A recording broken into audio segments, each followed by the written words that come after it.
Amin. Kita kasih tepuk tangan yang paling luar biasa buat Tuhan.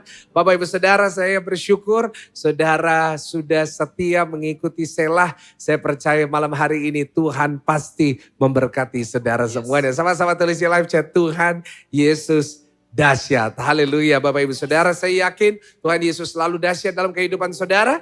Dan saya yakin tidak ada yang bisa memisahkan kita dari kasih Tuhan Yesus. Saudara, saya bersyukur saya bisa melihat teman-teman dari berbagai kota bergabung malam hari ini. Saya bersama dengan tim, bersama dengan di sebelah kanan saya ada Pak Frigo, dan sebelah kiri saya ada Pak Andrew. Kami melayani saudara malam hari ini bersama dengan tim pemain musik yang dahsyat. Dan saya percaya saudara semuanya malam hari ini diberkati oleh Tuhan. Ya, mungkin ada sedikit masalah dengan kameranya, karena dari tadi kameranya tidak ganti ke wajah saya. Tapi gak apa-apa saudara ya, artinya ini kameranya sudah benar. Saya bersyukur kepada Tuhan bahwa malam hari ini saya tetap diberikan kesempatan untuk saya bisa melayani saudara di acara Selah. Saya percaya setiap saudara semuanya pasti adalah orang-orang yang luar biasa. Karena itu kita bisa tulis Tuhan Yesus dahsyat. Kenapa? Karena kita sudah mengalaminya, bukan? Dalam kehidupan saudara dan saya. Nah, Bapak Ibu Saudara, hari ini kita akan kembali belajar dari firman Tuhan. Dan saya percaya firman Tuhan selalu akan mengubahkan kita. Amen. Kita selalu belajar sesuatu yang baru dari firman Tuhan. Dan saya yakin dan percaya di dalam nama Tuhan Yesus pasti kita semuanya mendapatkan sesuatu. Hari ini saya akan melanjutkan seri yang sudah saya bawa selama beberapa minggu ini. Selama bulan Mei saya akan membahas tentang topik ini, yaitu orang Kristen yang tangguh. Ayo saudara, tulis di live chat sebanyak-banyaknya, orang Kristen yang tangguh. Nah saudara, apa artinya orang Kristen tangguh? Yaitu orang Kristen tidak cengeng. Coba ngomong sama kanan kiri, jangan cengeng. Haleluya. Saudara ya, jangan cengeng. Ayo, sebagai orang Kristen, ayo kita jadi orang yang tangguh, kita jadi orang Kristen yang kuat, kita jadi orang Kristen yang tidak menyerah oleh apapun juga. Nah Bapak Ibu Saudara, ayo hari ini kita mau belajar. Kalau 2 minggu yang lalu kita sudah belajar dari Daud.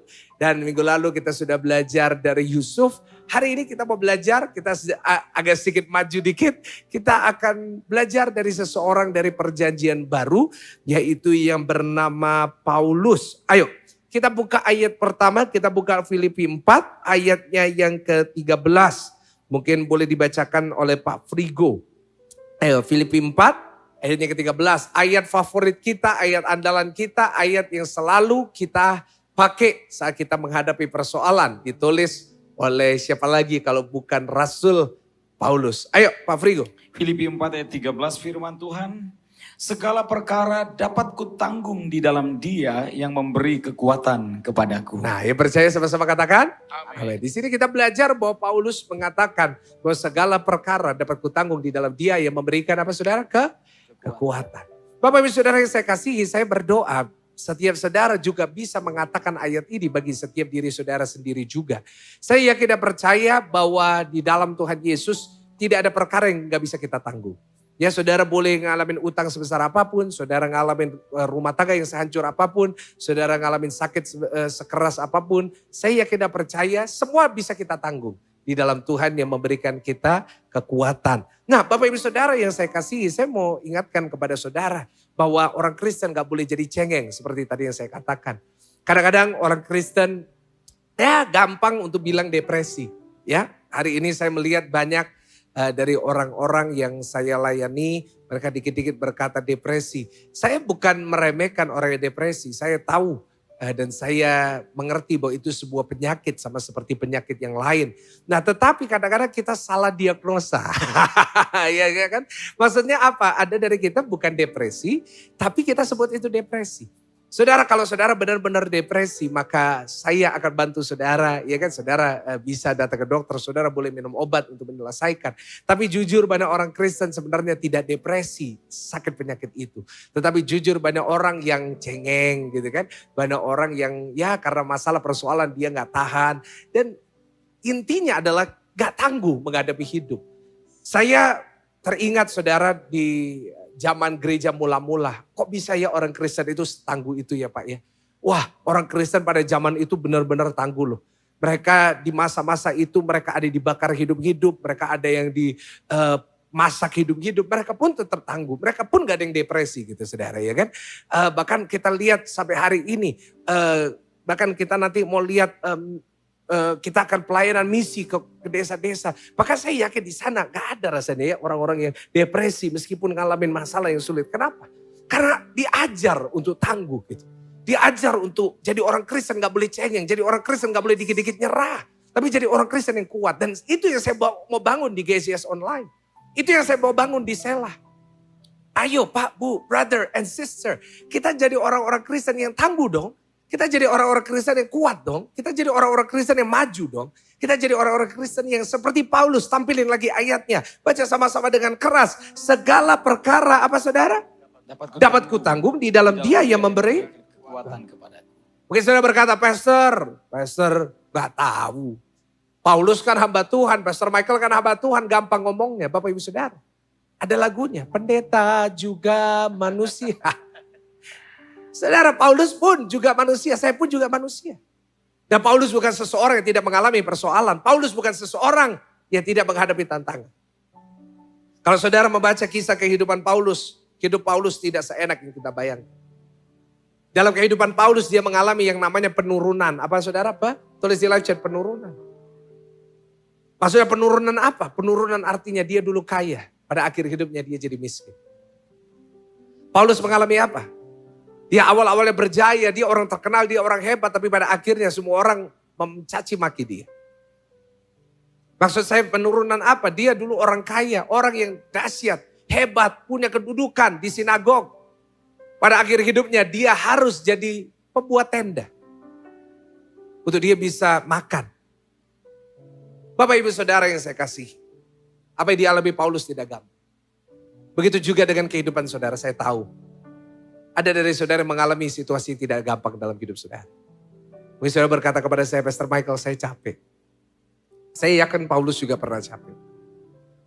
Mungkin saudara berkata, Pastor saya mau menyerah. Saya yakin Paulus pun juga mau menyerah. Di saat dia harus terdampar di satu pulau. Digigit lagi sama ular. Saya yakin dia pada saat itu dia merasa, masa ikut Tuhan itu seperti ini.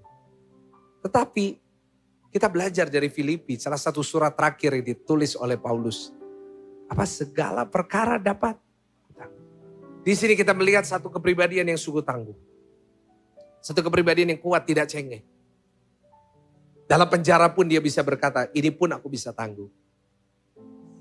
Saat dia harus menghadapi sentence of death, hukuman mati, dia tetap berkata, segala perkara dapat kutangguh. Kita mau belajar sama-sama dari Paulus. Saya berdoa setiap Bapak Ibu Saudara yang saya kasih. Jemaat Selah.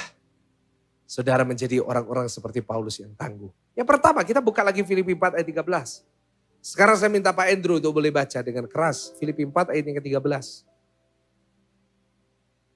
Filipi pasal yang ke-4 ayat 13. Filipi 4 pasal yang Filipi 4 ayat ke-13. Segala perkara dapat kutanggung di dalam Dia yang memberi kekuatan kepadaku. Nah, jadi kita perhatikan ayat ini. Kalau kita mau belajar untuk jadi tangguh seperti Paulus. Yang pertama, coba tampilin lagi ayatnya. Tampilin lagi ayatnya. Segala perkara dapat kutanggung apa di dalam Dia. Nah, jangan potong. Kadang-kadang kita suka ngomong segala perkara dapat kutanggung. Kita stop di situ. Kita ngomong segala perkara dapat kutanggung. Segala perkara dapat kutanggung. Jangan lupa di dalam. Kalau saudara tanggung sendiri nggak bisa. Setuju dengan saya? Kalau saudara tanggung semuanya dengan pundak saudara sendiri, nggak bisa. Itu yang pertama. Bagaimana kita tetap bisa bertahan, kita bisa tangguh. Yang pertama kita harus tinggal di dalam Tuhan. Tulis di live chat, tinggal di dalam Tuhan. Jangan lupa kata itu, di dalam Dia. Di dalam apa? Segala perkara dapat kutanggung kalau di dalam Dia. Banyak dari kita mengandalkan kekuatan kita sendiri, kita mengandalkan uang kita mengandalkan koneksi kita mengandalkan orang-orang yang kita kenal. Dan akhirnya kita kecewa. Berapa banyak dari kita pernah dikecewakan sama manusia? Saya pun juga mengangkat tangan. Karena jujur kalau kita menanggung segala perkara, kita menanggungnya Dengan mengandalkan kekuatan kita, mengandalkan manusia yang udah janji sama kita. Saya yakin gak mungkin bisa tertanggung. Saudara, kalau saya bisa ada di tempat ini, kalau gereja ini bisa ada. Karena saya menanggungnya di dalam Tuhan. Bukan di dalam kekuatan manusia yang menolong saya. Di dalam Tuhan. Paulus sadar ini. Meskipun dia hebat, meskipun dia hafal seluruh Torah. Meskipun dia hafal Alkitab Perjanjian Lama. Tetapi apa? Segala perkara dapat kutanggung di dalam Dia. Saudara, rahasia kekuatan Paulus satu, dia berada di dalam Tuhan. Saudara mau tangguh? Berada di dalam Dia. Dia tidak menaruh kekuatannya di dalam kekayaan.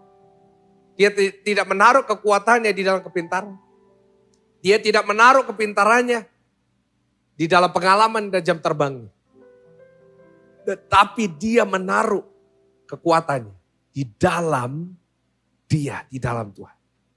Dia berkata di dalam segala perkara. Dalam setiap perkara dapat kutanggung. Setiap perkara juga dalam terjemahan aslinya memakai arti yaitu segala situasi. Tulis di live chat, segala situasi. Artinya apa? Dalam segala situasi, dalam setiap perkara. Kita harus ada di dalam Tuhan. Ini. Artinya apa? Dalam segala situasi. Saudara mau tangguh, saudara mau kuat, saudara mau dahsyat. Libatkan Tuhan. Dalam setiap perkara yang saudara perbuat. Nah ini. Libatkan Tuhan dalam setiap pelayanan saudara. Saya tahu banyak hamba-hamba Tuhan sedang mengikuti acara Selah. Libatkan Tuhan, jangan cuma libatkan kepintaran kita untuk ngomong. Jangan cuma libatkan kehebatan dari kamera kita. Jangan cuma libatkan betapa bagus audio kita. Jangan cuma libatkan betapa enak suara kita para WL. Jangan libatkan skill saudara sehebat apa pemain musik. Tetapi libatkan Tuhan dalam segalanya. Saudara yang berbisnis, saudara yang punya usaha, saudara yang punya pekerjaan. Libatkan Tuhan di restoran saudara, libatkan Tuhan dalam toko saudara, libatkan Tuhan dalam depot saudara, libatkan Tuhan dalam toko online saudara. Masalahnya banyak orang tidak melibatkan Tuhan. Tapi begitu mereka masuk kepada jalan buntu, apa yang terjadi? Mereka menyalahkan Tuhan. Kalau saudara tidak pernah melibatkan Tuhan di awal, jangan salahkan Tuhan kalau di akhir saudara tidak berhasil. Karena itu saya paling suka kalau ada orang undang saya, Pastor Michael, saya mau buka toko. Boleh nggak Pastor Michael doakan? Wow, saya suka. Kenapa? Karena itu menunjukkan bahwa saudara melibatkan Tuhan. Bahwa saudara memerlukan Tuhan.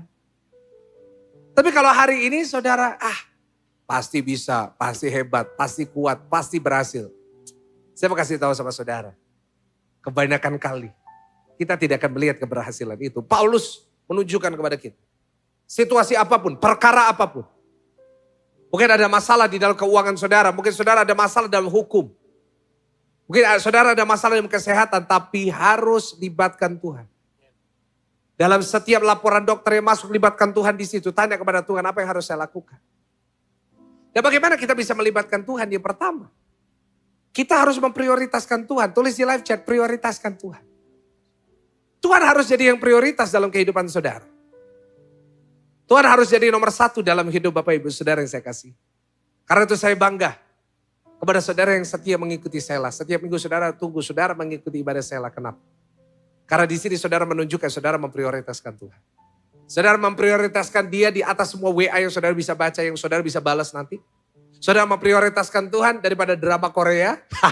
Saudara memprioritaskan Tuhan daripada tidur saudara, istirahat saudara. Itu namanya saudara libatkan Tuhan. Dan yang kedua, bagaimana kita melibatkan Tuhan? Yaitu kita harus meminta petunjuk Tuhan. Berapa banyak dari kita minta petunjuk Tuhan dalam segala perkara kita? Saya yakin tidak banyak. Saya yakin banyak dari kita jarang minta petunjuk dari Tuhan. Buktinya apa? Kita gak pernah baca Alkitab. Ayo. Berapa banyak dari kita setiap hari baca Alkitab? Tahukah saudara bahwa Alkitab itu cara Tuhan berbicara kepada kita? Saya selalu yakin sebelum Tuhan berbicara kepada kita secara audible. Tuhan udah bicara kepada kita lewat Alkitab. Nah kalau Alkitab petunjuk Tuhan aja kita gak pernah baca. Bagaimana kita bisa berkata kita melibatkan Tuhan? Yang ketiga, bagaimana kita melibatkan Tuhan? Kita harus berharap hanya kepada Tuhan. Hanya kepada Tuhan. Saudara, kita digambarkan oleh Tuhan Yesus. Kita ini seperti ranting. Ada lagunya, Yesus pokok dan kitalah cara. Kita harus tinggal di dalam Dia. Artinya apa? Harapan kita untuk hidup hanya kepada sumbernya. Hanya kepada pokoknya. Bukan kepada yang lain gitu. Yang namanya ranting berharapnya bukan sama hujan aja yang datang. Tapi ranting berharap kepada pokoknya. Kenapa? Karena saat hujan tidak datang, saat hujan tidak datang dan terjadi kekeringan masih ada pokoknya. Banyak orang seperti ranting mengandalkan hujan yang datang. Oh, aku kaya, aku hebat, aku dahsyat. Aku punya banyak, deposito banyak, kenalanku banyak. Tapi apa yang terjadi kalau itu tidak ada? Apa yang terjadi kalau kita sudah begitu jauh dari pokoknya dan kita sudah lupa dengan pokok itu? Karena itu Tuhan menggambarkan dengan gambar yang begitu indah, saudara. Yesus pokok dan kitalah carangnya. Tinggallah di dalamnya. Kenapa? Harus tinggal di dalam Dia. Boleh kita mengandalkan sekali-sekali. Ya bolehlah kita punya uang. Ya bolehlah sekali-sekali ada hujan. Tapi pengharapan utama kita kepada siapa? Pokok. Tulis di live chat, berharap kepada pokok. Berharap sama pokoknya. Baru kita bisa berbuah. Yang lain itu cuma ekstra. Tulis di live chat, ekstra. Ya kan? Karena itu Pak, Bu, ayo. Saudara mau jadi orang Kristen yang tangguh, Paulus mengajarkan kita.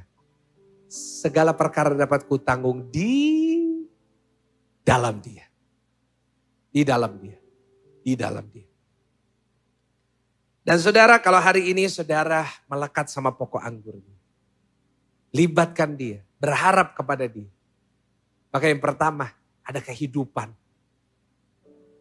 Yang Dia berikan dalam hidup saudara. Mungkin ada yang mati dalam hidup. Apa yang mati dalam hidup saudara hari ini?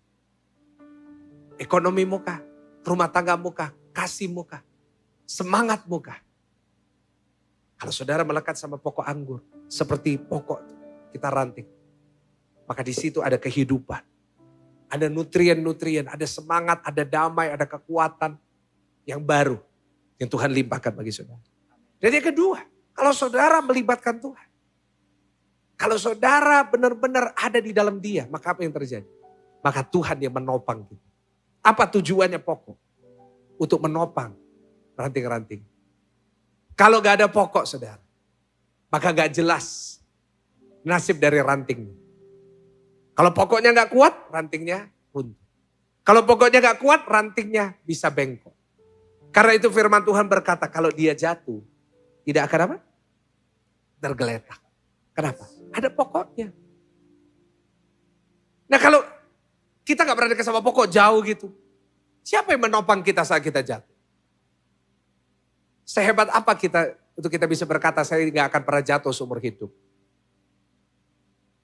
Dan yang ketiga kalau kita melekat kepada Tuhan, melibatkan Tuhan. Maka yang ketiga dia akan memenuhi kebutuhan kita. Tulis di live chat, Jireh.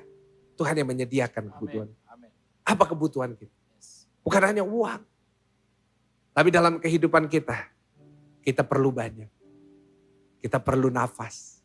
Kita perlu kesehatan. Kita perlu sukacita. Kita perlu damai. Ada lagunya, kalaku cari damai, hanya ku dapat dalam Yesus. Kalau ku cari ketenangan, hanya ku di dalam Yesus. Satu pun. Gimana? Tak seorang pun dapat menolongku. Hanya Yesus jawaban hidupku. Saya ngerasa kayak di gereja tua ya Pak ya. Yang zaman dulu ya. Kita kayak kur bertiga gitu ya. Terus ada organ. Dung, dung, dung, tak, dung, dung. Tapi all joking aside. Pak, Bu, saudara yang saya kasih. Apa yang saudara butuhkan? Ketenangan kah? Saudara butuh damai? Hanya bisa kita temui di dalam Tuhan. Amen. Karena itu Paulus Di penjara pun dia bisa senang, dia bisa nyanyi. Ingat gak? Waktu dia bersama dengan Silas gitu. Dia nyanyi gitu. Saya gak tahu dia nyanyi apa. Saya gak tahu suaranya enak atau enggak. Tapi dia tetap bisa nyanyi. Kenapa? Karena dia tinggalnya di dalam Yesus. Tidak tinggal di dalam situasi ini. Karena itu dia bisa tangguh. Yang pertama, catat baik-baik, ingat. Tinggal di dalam Tuhan. Dan yang kedua, coba buka Filipi 4 ayat yang ke-10 sampai ayat yang ke-12. Poin yang terakhir. Filipi 4 ayat yang ke-10 sampai 12. Silakan 2 WL di atas boleh baca buat saya. Filipi 4 ayat 10, 11, lalu saya akan baca ayat 12. Silakan. Filipi 4 ayat 10, aku sangat bersuka cita dalam Tuhan, bahwa akhirnya pikiranmu dan perasaanmu bertumbuh kembali untuk aku. Memang selalu ada perhatianmu, tetapi tidak ada kesempatan bagimu. Ya, Kukatakan ini bukanlah karena kekurangan, sebab aku telah belajar mencukupkan diri dalam segala keadaan. saya baca ayat 12. Ayat 12 ditampilkan, aku tahu apa itu kekurangan, aku tahu apa itu kelimpahan. Dalam segala hal dan segala perkara tidak ada sesuatu yang merupakan rahasia bagiku. Baik dalam hal kenyang maupun dalam hal kelaparan, baik dalam hal kelimpahan maupun dalam hal kekurangan. Saudara yang kedua mau tangguh? Amin, katakan saya mau tangguh. Yang kedua harus belajar untuk mencukupkan diri dengan yang ada. Tulis di live chat, mencukupkan diri dengan apa yang ada. Kenapa saya tidak berhenti di mencukupkan diri? Karena cukup bagi setiap kita itu relatif. Dengan apa yang ada, artinya apa? Yang ada, cukupkan diri dengan itu. Bukan berarti ada orang yang punya konsep salah tentang mencukupkan hidup. Ya dikit aja gak apa-apa. No. Kalau Tuhan bisa berikan banyak, kenapa? Enggak. Gitu. Tapi artinya apa? Mencukupkan diri dengan apa yang ada. Artinya apapun yang ada itu yang Tuhan berikan. Belajar untuk cukup, terima kasih Tuhan. Mau masalah ditambah gak ditambah, mau masalah diberi lebih gak lebih, itu belajar untuk berkata apa? Cukup. Coba senggol kanan kiri, cukup. Baik sedikit atau banyak belajar untuk kata cukup. Gaji segini, cukup. Nanti kalau kita bisa mencukupkan diri dengan itu, nanti Tuhan angkat lagi. Nah kalau kita udah dikasih gaji segini, aduh ya kurang. Lihat, nanti seumur hidup selalu kurang. Pak, Bu, kalau kita mau ngomong kurang, selalu ada yang bisa kita sebut kurang. Tetapi ayo belajar. Belajar apa? Cukup. Orang yang bisa berkata cukup adalah orang yang puas hidup. Kenapa banyak orang Kristen hari-hari ini gak bisa hidup dalam kepuasan. Gak pernah ngerasa puas dengan apa yang dia punya. Kenapa? Karena dia selalu merasa itu gak cukup. Kok cuma gini. Loh, padahal apa yang saudara miliki hari ini, itu mungkin didoakan oleh jutaan orang di luar sana. Saudara, stop bandingkan hidup kita dengan orang lain. Tulis di live chat, stop banding-bandingin. Stop bandingin hidup saudara dengan si A, si B, si C, si D. Stop. Gak akan pernah puas. Kalau kita bandingin diri kita dengan orang lain, itu mencuri sukacita kita. Kalau kita bandingkan hidup kita dengan orang lain, apa yang terjadi? Yang terjadi adalah saudara dan saya gak akan pernah tangguh. Saudara dan saya gak akan kuat ngadepin apapun. Karena saudara berkata, kok enak ya dia. Padahal saudara tidak tahu apa yang sedang dia alami. Saudara kadang-kadang jujur dalam kehidupan kita. Kita suka bandingin diri kita dengan yang di atas terus. Wah ini kok bisa kayak gini ya. Wah yang si ini kok bisa kayak gini ya. Lu si ini kok bisa kayak gini ya. Tapi tahukah saudara hari ini apa yang Tuhan berikan kepadamu? Itu cukup. Bahkan itu adalah doanya ribuan orang di luar sana. Ada orang yang merasa, mungkin ada hamba-hamba Tuhan merasa, pelayananku kok kecil. Kok cuma segini orangnya. Saya mau kasih tahu. Ada orang-orang yang bahkan buat gereja jemaatnya cuma satu, bahkan gak ada yang datang. Belajar untuk merasa cukup. Saudara yang di ratusan, saudara jangan bandingin selalu dengan yang ribuan. Kok dia bisa ya? Kok saya gak bisa? No. Saudara yang punya rumah, stop bandingin rumah saudara dengan orang lain. Karena ada orang yang belum bisa punya rumah. Kalau hari ini saudara punya mobil, belajar untuk cukup dengan mobil saudara. Kenapa? Karena ada orang di luar sana yang tidak bisa punya mobil. Saya mau katakan kepada saudara, belajar untuk cukup. Kalau Tuhan berkati, puji Tuhan. Tapi kalau Tuhan belum berkati, kalau Tuhan belum berikan yang lebih, belajar untuk berkata apa? Cukup. Karena kita sering nyanyi lagu itu. Dia tahu yang terbaik untukku. Kau lebih tahu yang terbaik. Kita sering nyanyi lagu itu sampai nangis-nangis angkat tangan. Bos, kalau kita tahu Tuhan yang tahu yang terbaik buat kita. Lah, berarti ya Tuhan izinkan hari ini terjadi. Tuhan itu tahu itu yang terbaik. Cuma kita aja kadang-kadang gak ngerasa cukup. Saudara mau tangguh? Belajar untuk berkata cukup. Hari ini buang semua pikiran-pikiran perbandingan. Buang semua pikiran-pikiran negatif. Buang semua pikiran-pikiran yang selalu mengasihani kehidupan saudara sendiri. Belajar untuk berkata, Tuhan terima kasih. Ini cukup, ini cukup, ini cukup. Maka saat saudara bisa mencukupkan diri, saudara udah bisa mencukupkan diri dan berkata, Tuhan ini sudah penuh. Tuhan ini udah lebih dari cukup. Maka Tuhan akan memberikan yang lebih dan lebih lagi dalam kehidupan saudara. Itu yang membuat Paulus bisa berkata, segala perkara dapat kutangguh di dalam Dia yang memberikan kekuatan. Saya berdoa saat kita memperkatakan ayat ini. Tidak hanya sekedar menghibur segala perkara dapat kutangguh. No. Harus ngerti maksud. Harus ngerti bahwa kita harus melibatkan Tuhan dalam semuanya. Dan yang kedua, dari sisi kita belajar untuk mencukupkan diri. Karena kita tahu Tuhan memberikan yang terbaik buat saudara dan saya. Sama-sama kita berdoa. Makasih Tuhan. Tundukkan kepala Bapak Ibu Saudara. Mari kita menghampiri Tuhan. Tuhan Yesus ampuni kami. Kalau seringkali kami merasa tidak cukup. Ampuni kami kalau seringkali kami merasa bahwa apa yang kami punya selalu kurang, selalu kurang, selalu kurang. Dan kami gak pernah bersyukur. Tapi tahu Tuhan apa yang Kau sudah berikan kepada kami itu lebih dari cukup. Karena Kau tahu yang lebih baik. Kami tahu kalau mungkin kami diberikan lebih, mungkin kami akan serakah. Mungkin kalau kami diberikan lebih, mungkin kami akan jadi sombong. Tapi biarlah hari ini kami mau dibentuk oleh Tuhan. Kami mau belajar cukup, kami mau melibatkan Tuhan. Dalam hal yang paling kecil pun kami mau melibatkan Tuhan. Dan kami percaya di dalam nama Tuhan Yesus. Kami akan jadi orang Kristen yang tangguh. Kami diubahkan menjadi pribadi yang lebih kuat. Kita diubahkan menjadi pribadi yang lebih hebat. Kita diubahkan menjadi pribadi yang lebih menyenangkan hati Tuhan. Dan hamba-Mu percaya setiap jemaat Selah akan menjadi pribadi yang semakin disempurnakan oleh Tuhan. Ampuni kami kalau seringkali kami suka membandingkan hidup kami dengan orang lain. Ampuni kami kalau seringkali kami merasa tidak cukup dengan apa yang kami punya. Ampuni kami Tuhan kalau seringkali kami tidak melibatkan Tuhan.